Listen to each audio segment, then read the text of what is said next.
Demonte colony part 2 வந்து release ஆயிருக்கு. இந்த படத்துக்கு ஃபேன்ஸ் கிட்ட இருந்து ஒரு பயங்கரமான ரெஸ்பான்ஸ் வந்து கிடைச்சிருக்கு. எல்லாருக்குமே இந்த படம் வந்து புடிச்சிருக்கு அப்படின்ற மாரி தான் வந்து சொல்லியிருக்காங்க. பட் இந்த படத்தோட பார்ட் 1க்கு பார்த்தீங்கன்னா வந்து நெறைய நெகட்டிவ் ரிவ்யூஸ் வந்து யூடியூபர்ஸ் வந்து குடுத்தாங்க. அதாவது நம்ம வந்து ப்ளூ சட்டையும், நம்ம பிரசாத்தும் வந்து நெகட்டிவ் ரிவ்யூஸ் வந்து குடுத்தாங்க. அவங்க தான் வந்து ரிவ்யூ பண்றதுல வந்து டாப்ல வந்து இருக்காங்க இப்பயும். அதனால அவங்களே வந்து படம் நல்லா இல்ல அப்படின்னு சொன்னதுனால பார்த்தீங்கன்னா வந்து உண்மையாலே படம் நல்லா இல்ல போல இருக்கு அப்படின்னு சொல்லிட்டு பார்ட் 1 வந்து ஃப்ளாப் ஆக்கிட்டாங்க. அதே மாரி இந்த பார்ட் 2க்கும் வந்து அவங்க வந்து நெகட்டிவ் ரிவ்யூஸ் குடுக்கறதுக்கான வாய்ப்புகள் இருக்கு. அதனால இந்த படத்த வந்து மிஸ் பண்ணிடாதீங்க. தமிழ்ல வந்து காஞ்சனா, அரண்மனை இது மாரி வந்து மொக்க படத்தெல்லாம் வந்து பேய் படம் அப்படின்னு சொல்லிட்டு நம்மளுக்கு வந்து பேய் படத்துக்கான மரியாதைய வந்து குறைச்சுட்டாங்க அப்படின்னு தான் வந்து சொல்லணும். இது மாரி ஒரு நல்ல பேய் படத்துக்கு வந்து நம்ம கண்டிப்பா சப்போர்ட் பண்ணணும். அப்பதான் வந்து இந்த படத்தோட அடுத்த பார்ட்லாம் வந்து வருது அப்படின்னு சொல்லிட்டு இருக்காங்க. அப்பதான் வந்து அந்த மாரி வந்து நல்ல படங்கள் வந்து நமக்கு தமிழ்ல வந்து வரும்.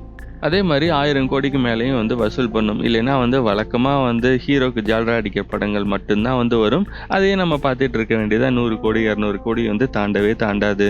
இந்த படத்துல பாசிட்டிவ்ஸ் பார்த்தீங்கன்னா வந்து படமே வந்து பாசிட்டிவ் தான். மியூசிக்லாம் வந்து ரொம்ப நல்லா இருக்கு. படம் பார்க்கறதுக்கு வந்து ஒரு பயங்கரமா இருக்கு.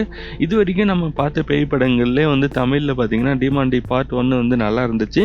பட் இனிமே வந்து பார்ட் 2 வந்து நல்லா இருக்கு அப்படின்னு சொல்ற அளவுக்கு வந்து சூப்பரா வந்து எடுத்திருக்காங்க. பார்ட் 1 வந்து கொஞ்சம் லோ பட்ஜெட் படம் தான். இந்த படம் வந்து கொஞ்சம் அத விட ஹை பட்ஜெட் படம்.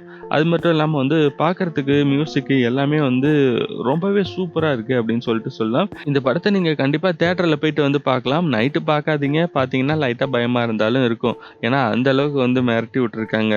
தைரியசாலிகள் மட்டும் வந்து நைட்ல போய் பாருங்க. மியூசிக்கே இவரு பயங்கரமா வந்து மிரட்டி விட்டுருக்காரு. படமும் அதே மாரி வந்து பயங்கரமா தான் வந்து இருக்கு. இந்த வருஷத்துல வெளிவந்த எந்த படமுமே வந்து சொல்லிக்கிற அளவுக்கு சூப்பரா வந்து இல்ல.